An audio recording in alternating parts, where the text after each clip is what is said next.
As he descended the staircase, Morrel met Penelon, who was going up. Penelon had, it would seem, made good use of his money, for he was newly clad. When he saw his employer, the worthy tar seemed much embarrassed, drew on one side into the corner of the landing place, passed his quid from one cheek to the other, stared stupidly with his great eyes, and only acknowledged the squeeze of the hand which Morrel, as usual, gave him by a slight pressure in return. Morrel attributed Penelon's embarrassment to the elegance of his attire. It was evident the good fellow had not gone to such an expense on his own account. He was, no doubt, engaged on board some other vessel, and thus his bashfulness arose from the fact of his not having, if we may so express ourselves, worn mourning for the Pharaon longer. Perhaps he had come to tell Captain Gaumard of his good luck, and to offer him employment from his new master. "Worthy fellows," said Morrel as he went away, "may your new master love you as I loved you, and be more fortunate than I have been." August rolled by in unceasing efforts on the part of Morrel to renew his credit or revive the old. On the 20th of August, it was known at Marseilles that he had left town in the mail coach, and then it was said that the bills would go to protest at the end of the month, and that Morrel had gone away and left his chief clerk Emmanuel and his cashier Cocles to meet the creditors.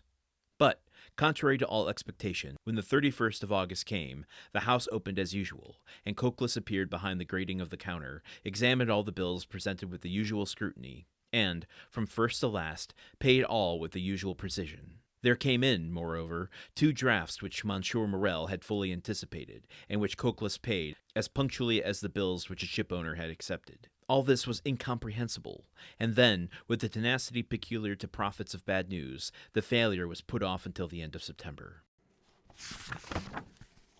Okay, so more of the same back and forth with the creditors. We did get this interesting passage about Penelon, and I'm assuming Penelon is representing the whole crew of the Pharaon, but maybe not.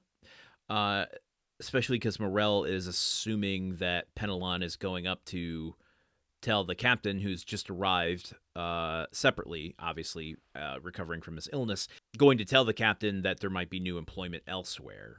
So, yeah, let's dig into this passage for a second, because Penelon, this whole thing is essentially told to us through the psychology of Morrel. In fact, it says explicitly here, Morrel attributed Penelon's embarrassment to the elegance of his attire.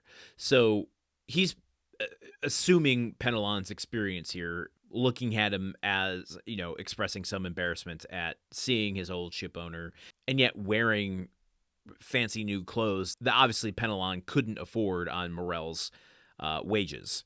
So there's a little bit of shame and embarrassment, I think, that Morrel is assuming Penelon has at coming into good fortune at the behest of someone else's bad fortune. Like, Morrel isn't out of his hole yet, and Penelon, and presumably the crew of the Pharaon, has moved on to bigger and better things, leaving Morrel in the dust.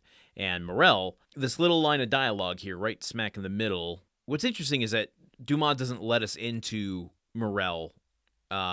He lets us into Morrel assessing Penelon, but he doesn't let us into Morrel assessing himself. So when he says, "Worthy fellows, may your new master love you as I loved you and be more fortunate than I have been," like, there's not a added bit there that says Morrel swallowed dryly, swallowed his regret, or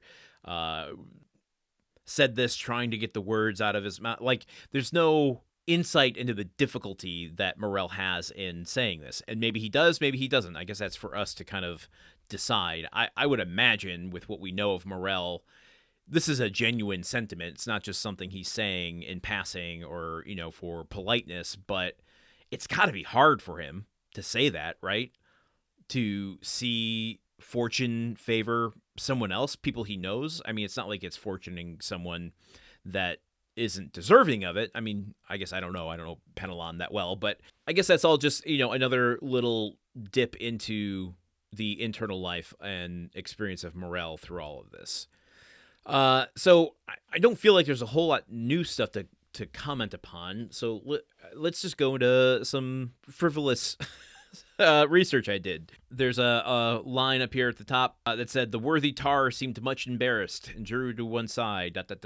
So what is tar? What is quid? These are terms that have come up a couple times in reading this, and I've done the research. I just haven't ever mentioned it here. Tar is a slang term for a sailor, a kind of old hand sailor, someone who's been on. I would have guessed maybe like has been on, because don't you put tar on the deck of a ship?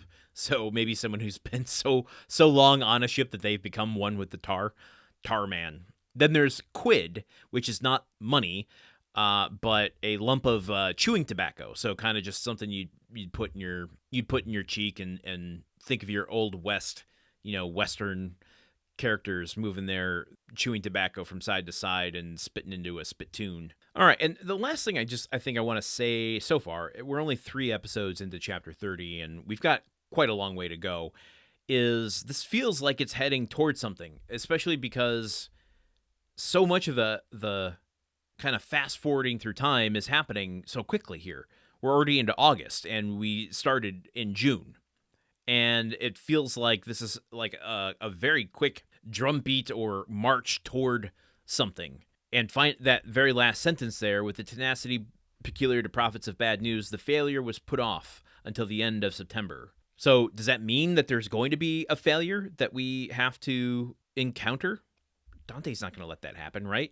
But, well, I don't know. I don't want to get too far ahead of myself, because I know we spent the whole bit of time questioning that at the beginning of chapter 29 about how Dante is going to approach Morrel.